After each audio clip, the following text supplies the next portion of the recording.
First of all, sanctions are essential to help persuade the Kremlin to back away from its aggression in the east of Ukraine. So it's essential for this effort that sanctions continue. Sanctions, according to senior Russian officials, according to the IMF, are costing Russia 1 to 1.5% of its GNP a year. It's critical they stay in place. The Europeans are certainly going to extend them this summer. It's difficult to predict what they'll do in 6 or 7 months, but my sense is that as long as Chancellor Merkel is strong, as long as Russia continues its aggression in Ukraine, that the sanctions will stay in place. But that's not a certainty 6 months from now. Well, I think what we're seeing is an erosion of the unity that's starting to chip away at the passion, I think, for people wanting to have the sanctions in Europe in particular. I don't think that's happened as much in the United States, and I know the administration in Washington is working very hard to keep it together. So far, despite some of the resolutions, some of the statements you see from various leaders in Europe, they haven't yet eroded, but you see that process beginning. And I think, from what I understand, that they're probably going to hold it together at least for another 6 months, and then we'll have to look at the question again at the end of the year.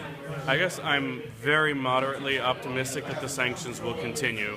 We've already seen noise in the previous rounds about certain hesitation to renew, certain people are bearing costs.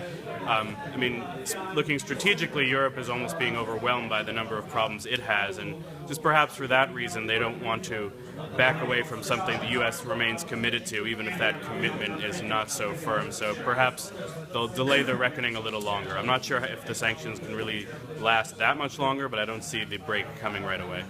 I do not see any reason for Europe to remove sanctions on Russia, because Russia is definitely not implementing the Minsk agreement, and Russia doesn't want to make any even insignificant step to make situation in Donbass better. I'm quite sure that sanctions will be continued, and if nothing changes in eastern Ukraine, they will be continued once again in the year end.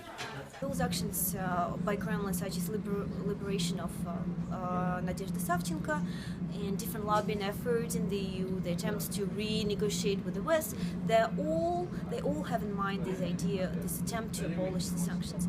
Now, it is also clear, though, that there's no still clear resolution of the situation in Donbass, and there's no success in implementing the Minsk agreement. That is the condition that's directly linked to lifting the sanctions by the EU.